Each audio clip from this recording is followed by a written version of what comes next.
Përshëndetje dashur shikues, mirë se vini në Agora News. Do të flasim për ndeshjen midis Shqipërisë dhe Serbisë, e cila përfundoi në rezultatin e bardhë 0-0, por kuqezit kishin raste të tilla që mund kishin fituar 3 pikët përballë një ndeshje që shkonte më shumë për te futbollit. Por ku gabuan dhe çfarë ndodhi në sfidën midis Shqipërisë dhe Serbisë? Për të folur më gjerë rreth kësaj ndeshje, ne kemi të ftuar një emër të njohur të futbollit shqiptar, ish lojtarin e kombëtarës shqiptare, zotin Kreshnik Çipi. Zoti Çipi, përshëndetje. Përshëndetje. Zoti Çipi, në optikën tuaj, si ish lojtar i kombëtarës shqiptare, si profesionist, si e lexuat ndeshjen midis Shqipërisë dhe Serbisë, e cila u luajt në Air Albania? Së pari ju faleminderit për intervistën.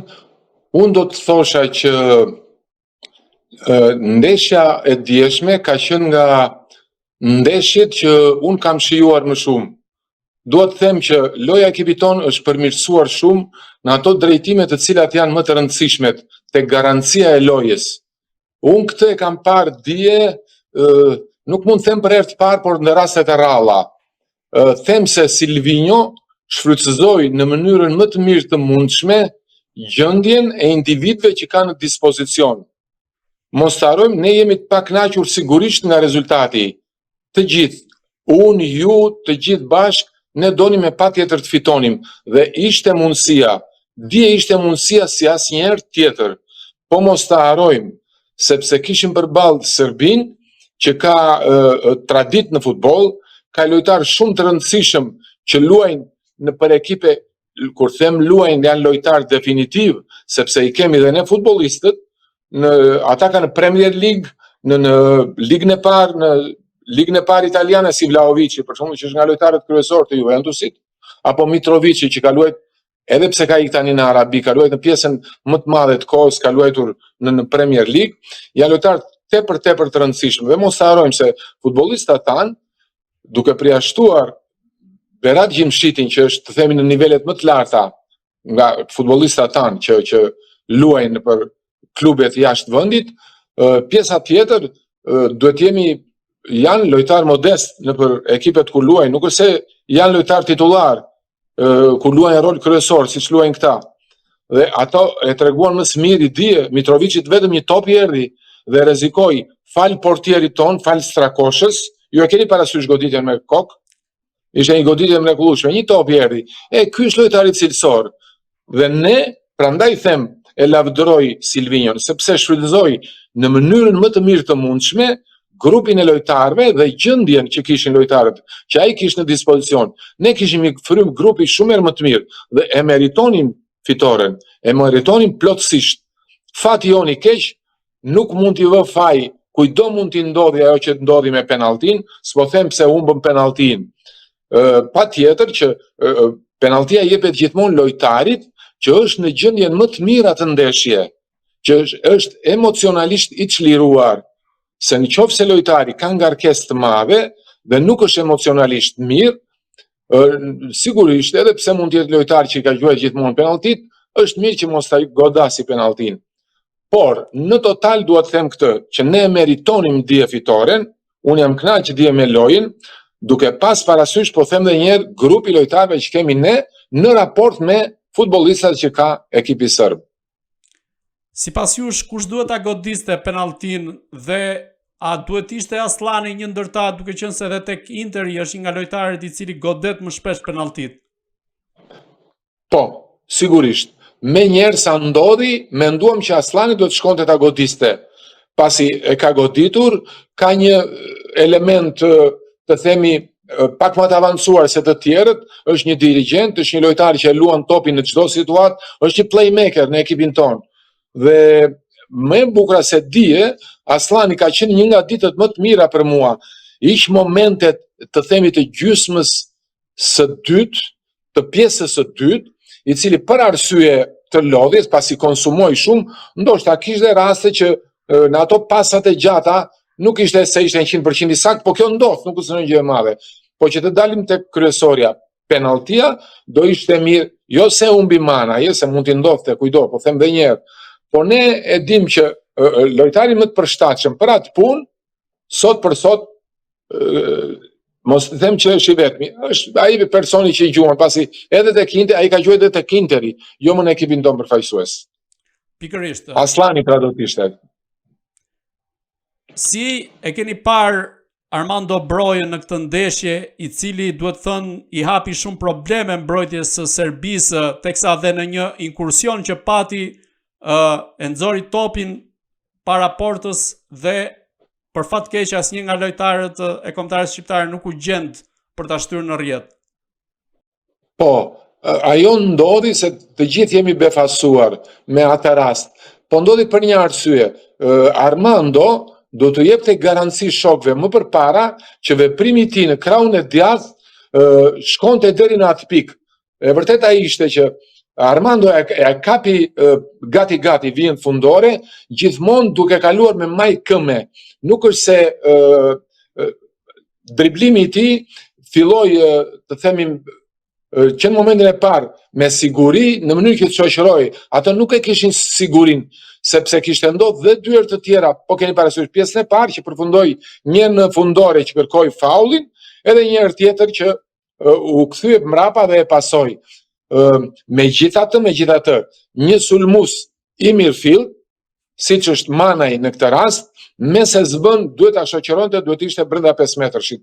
Parësia ai e di që cilësia kryesore e Brojës është që ai e merr shumë mirë terrenin. Do të thënë, terrenin para tij ai ka një shpejtësi të konsiderueshme.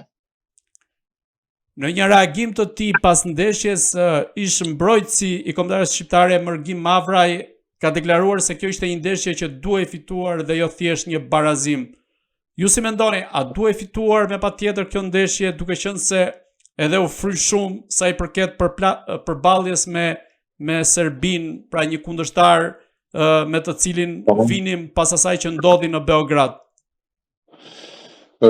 Gabimi i madh është kur ne fillojmë i trajtojmë problemet e sportit i përziejmë me problemet e tjera që nuk kanë lidhje me sportin. Kjo nuk është gjë e mirë. Për fat mirë, kjo në fushë nuk ndodhi. As midis lojtarëve, as nëpërmjet trajnerave tanë, bile që shëmbullore, edhe veprimi Berat Gjimshiqit që shkoi t'i zhbllokonte ngërçin Vlahovicit, deklarata e trajnerit serb, qëndrimi i lojtarëve tanë dhe atyre serb që jashtëzakonisht e mirë. Tani unë s'di çfarë të them, çdo njeri ka mendimin e tij. Fitoren ne e donim patjetër, por kjo është rrugë e gjatë, nuk është vetëm një ndeshje, ne kemi edhe ndeshje kthimi. Ju do të thoni që ndeshja tjetër është në Serbi, nuk ka rëndësi. Në qoftë se ti ke ekipin e dur, ekipin e përgatitur, ti mund të luash kudo njësoj. Keni parasysh çfarë ndodhi me Paris Saint-Germainin?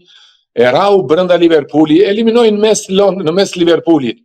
Kështu që nuk është se patjetër që e rëndësishme, po ta kishim marrë, do gjej një famor shumë i madh dhe do gjej një start shumë i mirë për ekipin kombëtar. Nuk ndodhi, po mua më pëlqeu fryma e grupit që kishim ne këtë radhë. Dhe ne në qoftë se do të na përmirësohen, do të thënë Broja do të vazhdojë të përmirësohet. Bajrami që fatkeqësisht ishte jashtë forme, sepse për mua është një lojtar shumë i rëndësishëm dhe i vlefshëm. Nuk i falte në kushte të tjera, në gjendje të tjera, në gjendje tjetër sportive, nuk i falte Bajrami atë mundësi që ju dha.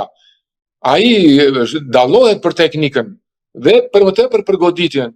Një nga elementet më të mirë që ka.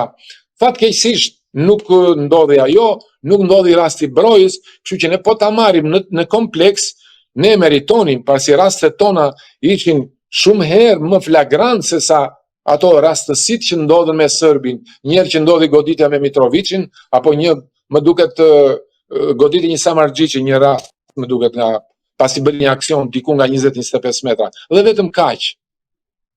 Ju përmendët pak më parë atmosferën që u krijua në Shqipëri, mikpritjen e tjera me radhë, gjë e cila u reflektua edhe në fushën e lojës, të cilën e ka vlerësuar edhe tenisti i njohur Novak Djokovic, por edhe trajneri serb po ashtu pas ndeshjes, pavarësisht qëndrimit që kanë mbajtur më pas mediat serbe.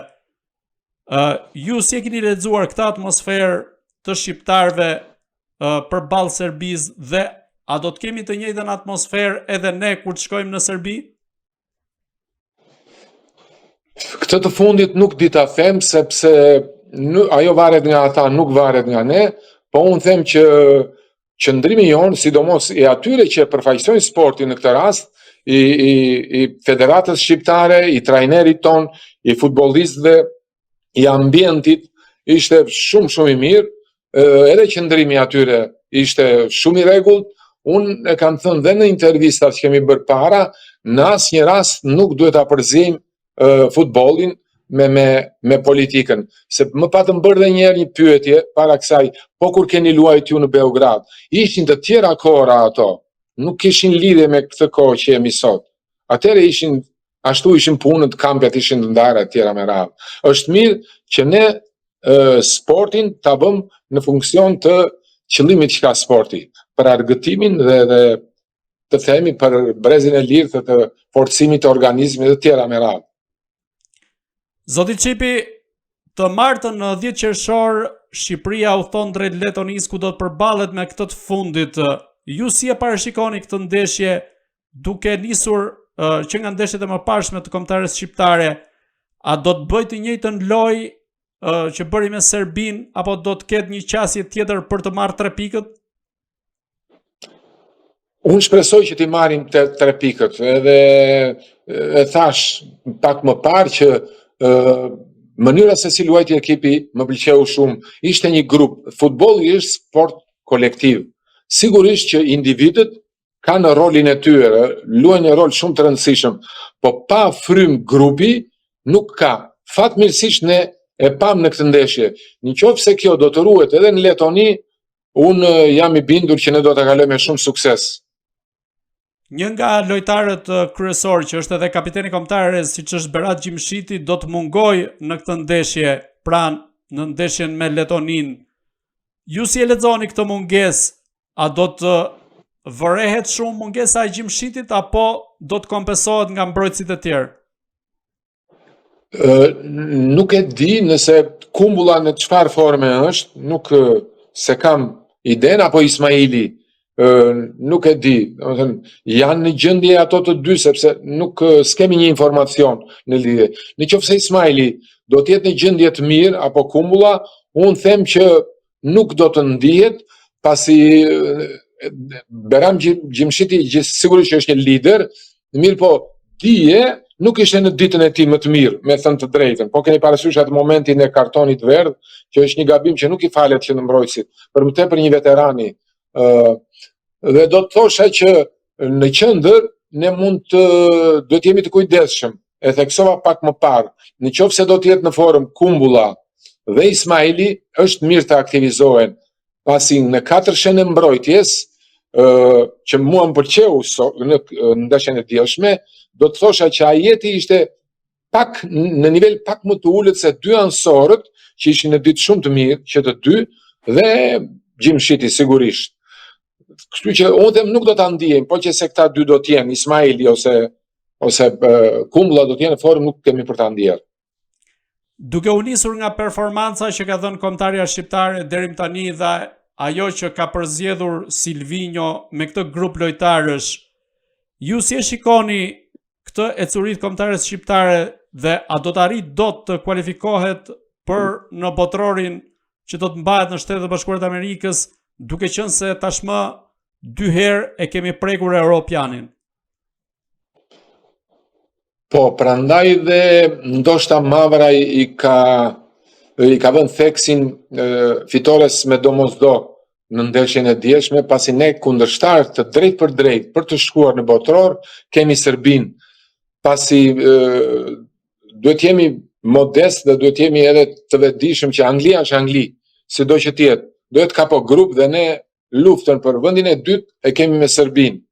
Kështu që na duhet një punë e vazhdueshme, duhet shumë kujdes dhe duhet ruajmë atë që kemi në armën më të fortë, ajo që thash më parë. Ne kemi grupin të mirë.